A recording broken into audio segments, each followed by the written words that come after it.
नमस्कार. एक साधा प्रश्न. वडिलोपार्जित मालमत्तेत मुलीचा हक्क मुलाच्या बरोबरीचा असतो का? तुम्हाला वाटेल हे सरळ आहे. पण याच एका प्रश्नावरून भारतात तब्बल 15 वर्ष एक मोठी कायदेशीर लढाई चालली.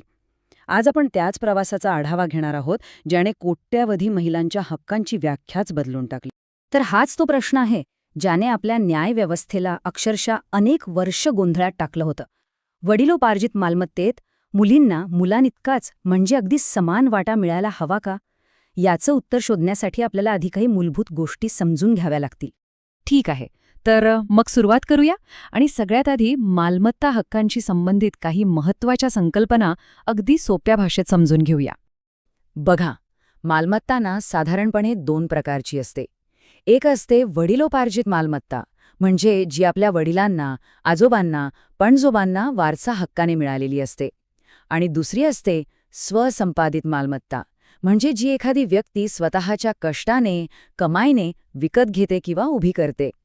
वारसा हक्काचे कायदे या दोन्हीवर वेगवेगळ्या प्रकारे लागू होतात. आणि हा फरक समजून घेणं खूप महत्त्वाचं आहे. आता एक खूप महत्वाचा शब्द आहे सहदायक किंवा कोपार्सनर. सहदायक म्हणजे अशी व्यक्ती जिला जन्माला आल्या आल्याच बाय बर्थ वडिलोपार्जित मालमत्तेत हक्क मिळतो. पण गंमत म्हणजे 1956च्या मूळ कायद्यानुसार कुटुंबातले फक्त पुरुष सदस्यच सहदायक असायचे. मुलींना जन्मापासून हा हक्क मिळत नव्हता. पण मग 2005 साली एक कायदा आला आणि त्याने हे सगळं चित्र बदलण्याचा एक मोठा प्रयत्न केला. ही तारीख खूप महत्त्वाची आहे, लक्षात ठेवा. 9 सप्टेंबर 2005. याच दिवशी हिंदू वारसा कायद्यात एक मोठी सुधारणा करण्यात आली. मालमत्ता हक्कांमध्ये समानतेच्या दिशेने हे खरंच क्रांतिकारक पाऊल होतं. तर या नवीन कायद्यामुळे नेमकं काय बदललं? खूप मोठे बदल झाले. सगळ्यात महत्त्वाचं म्हणजे आता मुलींनाही जन्मापासून मुलांसारखंच सहदायक मानलं जाणार होतं. त्यांना मालमत्तेत समान हक्क मिळणार होते. आणि सोबतच मालमत्तेवर काही कर्ज किंवा जबाबदारी असेल तर त्यातही समान वाटा उचलणार होत्या.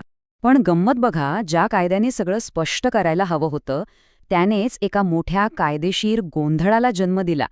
आणि तो गोंधळ निर्माण झाला एका प्रश्नामुळे. कायद्याच्या शब्दांमुळे एक संभ्रम तयार झाला. प्रश्न असा होता की मुलीला जर तिच्या हक्कावर दावा करायचा असेल तर ज्या दिवशी हा कायदा लागू झाला म्हणजे 9 सप्टेंबर 2005 रोजी तिचे वडील जिवंत असणं गरजेचं आहे का?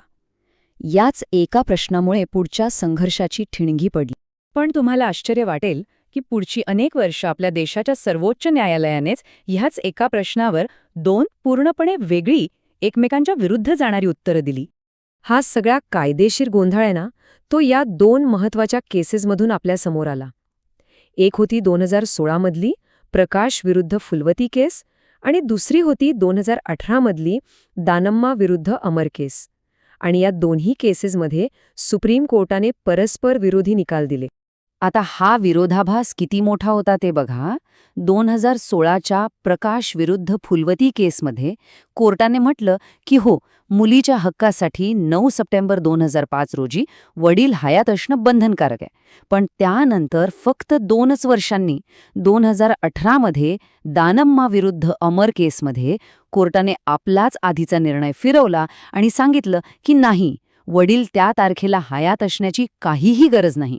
याचा परिणाम काय झाला? देशभरात प्रचंड गोंधळ, एक अनिश्चितता निर्माण झाली.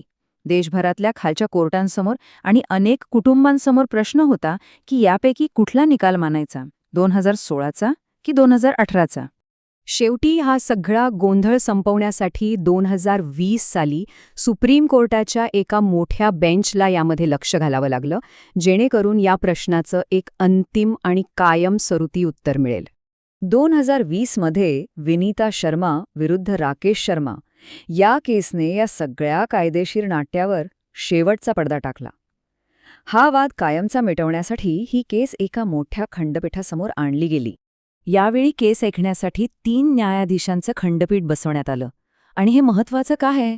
कारण 3 न्यायाधीशांच्या बेंचचा निर्णय हा आधीच्या 2 न्यायाधीशांच्या बेंचच्या निर्णयावर भारी पडतो, तो त्यानं रद्द करू शकतो.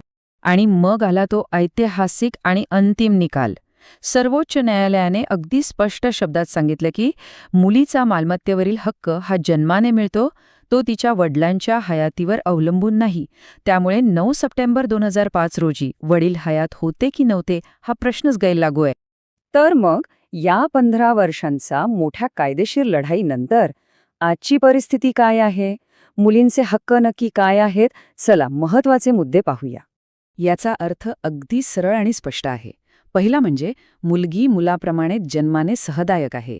दुसरं, हा तिचा स्वतंत्र हक्क आहे, वडिलांनी दिलेली देणगी नाही. तिसरं आणि सगळ्यात महत्त्वाचं, तिचा हक्क मिळवण्यासाठी वडील 9 सप्टेंबर 2005 रोजी हयात होते की नाही याने काहीही फरक पडत नाही. आणि चौथा मुद्दा म्हणजे हा निकाल त्याआधीच्या प्रलंबित केसेसना सुद्धा लागू होतो.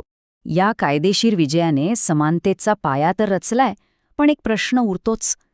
कायद्याने तर समानता दिली, पण समाजात ती कितपत स्वीकारली जातेय?